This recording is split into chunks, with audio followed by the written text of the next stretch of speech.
My family thought I was a failure, but I secretly built a billion-dollar NFT empire over 15 years. So there I was, sitting at my fancy desk in the penthouse when I noticed this shiny invitation for the Sullivan family's big annual reunion. The morning sun was hitting it just right, highlighting all the fancy gold lettering. It was kind of surreal because the end of my 15-year secret charade was about to go down, and it wasn't even my call. The email that blew everything up was this announcement for Forbes 30 Under 40, naming me, Sophia Sullivan, as the new digital art mogul, with my NFT empire valued at a whopping $3.8 billion, nope, closer to $8 billion. This glowing article was going live 2 days before our family get-together. So, naturally, I reread it a bunch of times while pondering how my carefully managed secret life was about to unravel. Then, my assistant's voice crackled over the intercom, "Miss Sullivan, your brother Marcus is on the line again." Of course, he was. Ever since that press release hit the major news outlets, he couldn't stop calling. I took a deep breath and picked up the phone. "Hey, Marcus," I said, skipping the pleasantries. Immediately, he launched into it. "What the hell, Sophia? I just got a call from Business Insider wanting my take on my billionaire sister. Care to explain?" I leaned back in my chair, taking in the epic Manhattan skyline. "Guess you'll have to read the article like everyone else," I teased. He wasn't having it and shouted back, "Cut the crap. All these years, you let us believe you were barely scraping by. Mom and Dad have been worried sick." I couldn't help but laugh. "Worried? Is that what you call all those lectures about getting a real job and constantly nagging about wasting my potential? They weren't helping, they were trying to boss me around, like they do with you." Silence on the other end. Marcus, the golden boy who stuck to the plan, business school, MBA, working at Dad's investment firm, finally asked, "How long have you been hiding this?" I stood up to watch a private helicopter land on a nearby rooftop. "Remember when I moved to that tiny studio in Brooklyn?" I said, bringing him back to when I first dove into digital art. "That was 15 years ago," he realized. "Exactly. Back then, everyone thought I was nuts for ditching my finance degree to doodle on computers, as Dad put it. But I'd already sold my first NFT collection for $50,000, then another for $200,000. By the time Dad was telling everyone at Christmas that I was going through a phase, I'd made my first million. I could almost hear him doing the math. But you still borrowed cash for rent and drove around in that Pos Panda until last year," he stammered. "I never borrowed anything," I clarified. "I asked them to invest in my company, they loudly refused. The old car was a choice, just like this penthouse and the private jet. It was all a choice." His voice cracked. "Private jet? Sophia, how rich are you?" The way our younger sister Olivia used to make a show of picking up the check at family dinners, acting like she was the one supporting me, flashed through my mind. I chuckled. "The Forbes piece says $3.8 billion, lowballing it. It's closer to 5. Marcus made some weird choking sound. "Well, I've got a board meeting, so gotta run." "Oh, and Marcus, I'll see you at the reunion." Planning to make quite an entrance, I said before hanging up. Hitting the intercom, I asked Sarah if everything was set for the reunion. "Yes, Miss Sullivan," she confirmed, explaining the jet was ready, car service would pick up family members in Rolls-Royces, and the whole event was moved to a private island. Plus, NDAs were sorted for all staff. "Perfect," I said, glancing at the reunion invite again. For 15 years, I played the part of the underdog sister they pitied and patronized at every gathering, the artsy oddball who couldn't cut it in the real world, needing constant lectures on financial savvy. Not this time. Right then, my phone buzzed with a text from Olivia. "OMG, please tell me this Forbes thing is a joke. What's going on?" I let it sit unread. Olivia, who always bragged about her 6-figure salary and loved reminding me how she had it all figured out while I was finding myself. The intercom buzzed again. "Miss Sullivan, your parents are both on the line." I checked my watch. "Tell them I'm in a meeting," I said coolly. Then, feeling a bit extra, "And Sarah, call the helipad. I think I'll take the chopper to the board meeting today." I found myself thinking back to the day it all started, the day I chose to keep my big win a secret from my family. This was 15 years ago when I was packing my stuff, and my dad's voice boomed across the dinner table, "Digital art isn't real art, Sophia. And this NFT craze? It's just a fad, a scam. Nobody's gonna shell out real cash for pictures on a computer." I had just turned 22 and graduated from college. There I was, trying to share my vision with my family, the same family who bankrolled my Ivy League finance degree, expecting me to join my dad's company. I started to explain, "Actually, Dad, I just sold my first collection for a pretty good sum, but he cut me off. I don't want to hear about your little hobby. Either you join the firm like we planned, or you're on your own. No more support, no safety net. My mom reached across the table, patting my hand like I was a little kid. Sweetie, we just want what's best for you. You need a stable, real career. I glanced around the table, seeing Marcus smirking, Olivia barely hiding her contempt, my mom looking worried, and my dad sad. That's when I decided, I'd keep my $50,000 sale, the 3 galleries eager to rep me, and the tech companies that wanted to collaborate, all under wraps. You're right, I mumbled as I stood up. I need to figure this out on my own. 2 weeks later, I moved into the smallest, cheapest studio apartment I could find in Brooklyn. My family thought I was broke and too proud to admit defeat, but I was secretly building an empire. That first year was tough. I worked 18-hour days, improving my art skills, learning about blockchain, and networking in the crypto art world. My first big collection, Digital Dreams and Binary, sold out in hours, raking in $1.2 million. I poured that money back into the business, hiring developers, creating new platforms for artists, and innovating in ways the traditional art scene didn't see coming. When I visited home, I'd dress simply, drive my old Honda, playing the part of the struggling artist. At least let me help with your rent, my mom would say, and my dad would just shake his head. No, thanks, Mom, I'm good, I'd reply. By the end of that year, I was worth $10 million. By year 3, $100 million. But to them, I was still Sophia, the dreamy idealist who couldn't face reality. 15 years later, as I boarded my own helicopter, I thought about how everything turned out way more complex than I'd imagined. The small fib had ballooned into a massive secret, and everything was about to change in 2 days.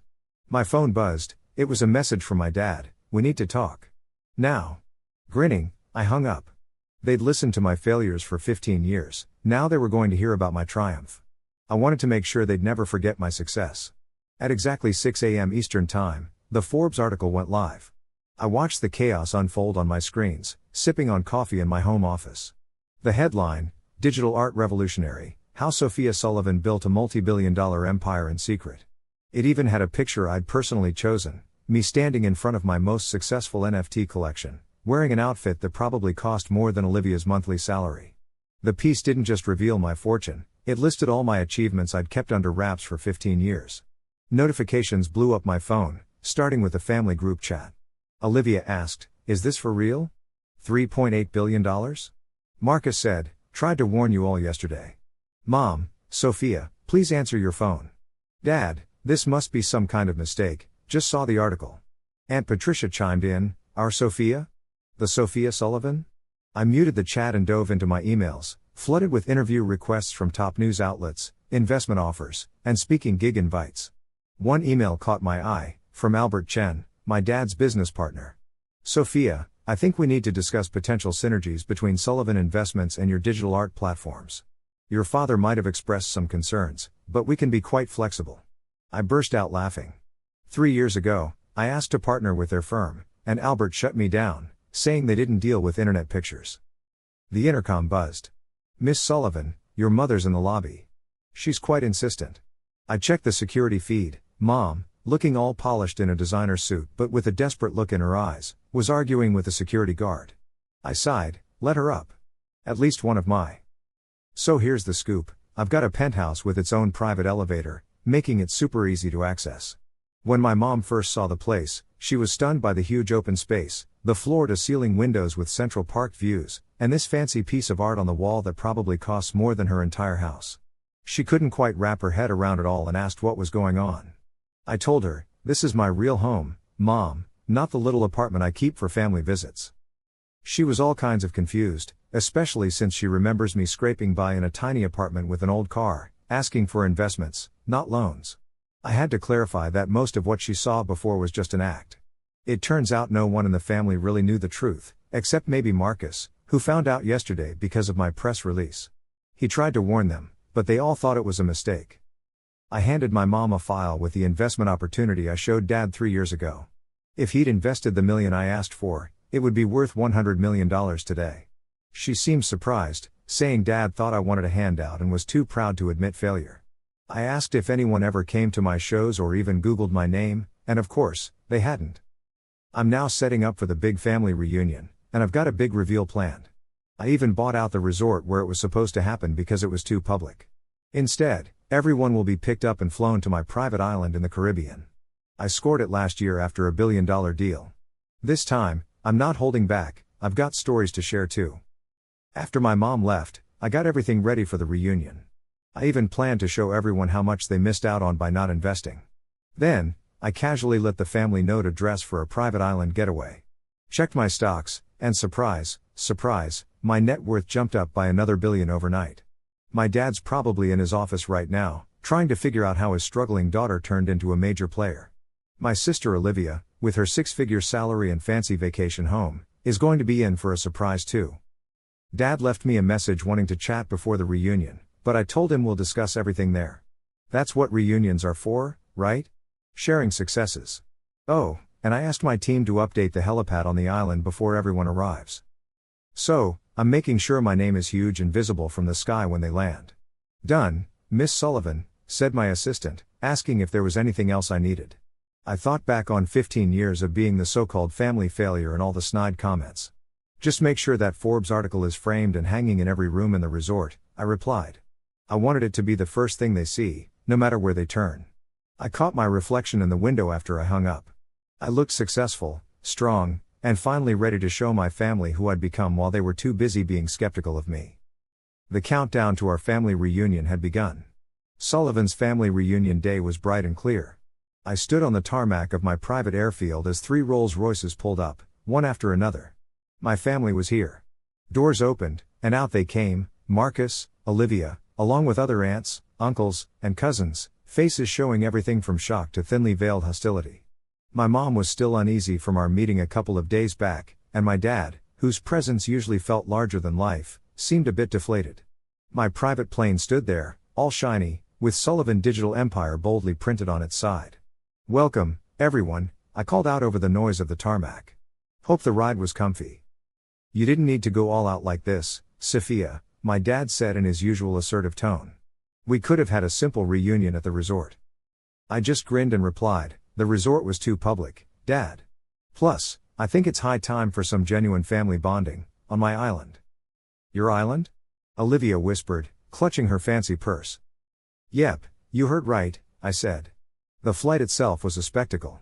I watched as they settled into the luxe cabin, eyes darting around at the rare art, the gold trim, and the top-shelf champagne served by my perfectly trained crew. Patricia peered at a painting on the wall and asked, Is that a real Picasso? Yeah, I said casually. Bought it last year, along with a few others. My dad shifted awkwardly and started, Sophia, maybe we should discuss. Let's talk when we land, Dad. For now, enjoy the flight. The champagne is especially nice, I replied with a deep breath. It actually costs more than your company's quarterly profits, I added, as I noticed him flinch a little. After a couple of hours, we began our descent to my private island, a sprawling 300-acre paradise with a high-tech resort right at its core. You could see my name, Sullivan, written large enough to be spotted from space, just as I'd planned. Olivia gasped when we touched down. Surrounding the helipad were massive screens displaying millions of dollars worth of digital art, showcasing my NFT collections and their impressive sale prices. As we got off the plane, I announced, Welcome to Sullivan Island, my little slice of paradise. Little, Marcus stuttered, taking in the expansive view. The resort itself was a masterpiece, perfectly marrying modern design with nature's beauty. Everyone's rooms are ready, and there's some reading material waiting for you, I said. I suggest you check it out before dinner. Each family member had a tailored reading selection. My dad got records of investment opportunities he passed on, Olivia got a comparison between my daily earnings and her annual salary, and Marcus got the lowdown on how his company lost millions by not collaborating with mine. After giving them an hour to settle and absorb everything, I called them to the main dining area. This suite, with floor-to-ceiling windows overlooking the ocean, was a design marvel and featured a massive table, each place setting more expensive than most people's cars. The framed Forbes article graced every wall, making quite an impression. My family, looking a bit out of place even in their high-end attire, slowly filed into the room. Please, take a seat, I said, gesturing to the table. We've got a lot to talk about. Once everyone was seated, my father began, Sophia, I believe I speak for all of us when I say we're surprised. Surprised? I chuckled softly. Interesting choice of words. Not mad that I kept this under wraps? Not upset that I hid my success? Just surprised? We didn't know, my mom chimed in. I replied, you didn't want to know. Each time I tried to share my work, you switched topics. Each time I offered investment opportunities, you shut me down. You were so sure I was failing that you couldn't see my success, even when it was right in front of you. But the apartment, the old car, all those times I covered dinner, I thought. Olivia trailed off. I finished for her, because you thought I couldn't afford it? Did you enjoy playing the successful sister, letting everyone think you were helping out poor, struggling Sophia? She looked genuinely embarrassed. Let me show you something, I said, pressing a button. Screens lowered from the ceiling, laying out a timeline of my achievements alongside their past dismissive comments, all dating back to 2008. So, my dad was always saying, art isn't real work, but guess what? My first art collection sold for $50,000 back in 2010. And then there was my mom, always asking, when will you get a real job? By 2015, my company's value hit $10 million. At least it meant I could help out my sister, Olivia, and by 2020, my net worth had surpassed $500 million. Dad's firm was like, we don't invest in internet pictures, but then my company's value shot up to $1 billion. Every time someone doubted me or gave a backhanded compliment, I just took note and built something even bigger. When my dad finally broke down and asked why I kept it all under wraps, I told him it was something they all needed to learn. Success doesn't always fit their mold. Sometimes, the kid you think won't make it ends up surprising you the most. I looked outside and thought about how the toughest part wasn't keeping secrets or pretending to struggle. It was watching them celebrate what I saw as mediocrity. Marcus chimed in, mediocrity? Yeah, I said, taking the safe path like Dad suggested while I was earning six figures in minutes. Dad said, okay, we were wrong. Is that what you want to hear? No, Dad. I just want you to really get it. I pointed to all the wealth around us. It's not just about the money. It's about vision, something they missed because they were too stuck in their ways.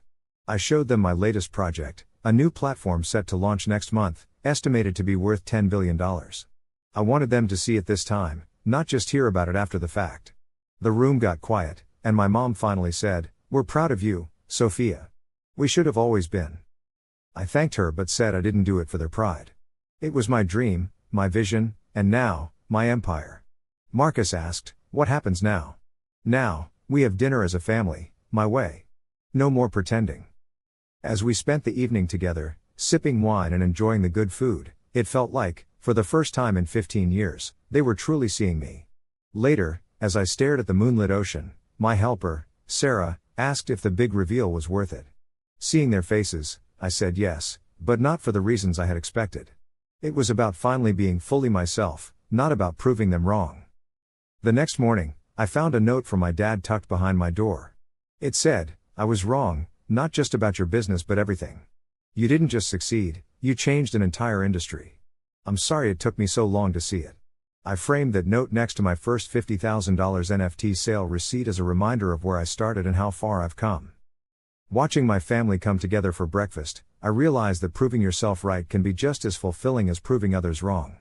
And now, with the news alert buzzing on my phone about our new platform, it was time for them to see this new world I'd built. No more hiding. Thanks for following along. If you haven't subscribed yet, hit that button and ring the bell to keep up with more real-life stories unfolding.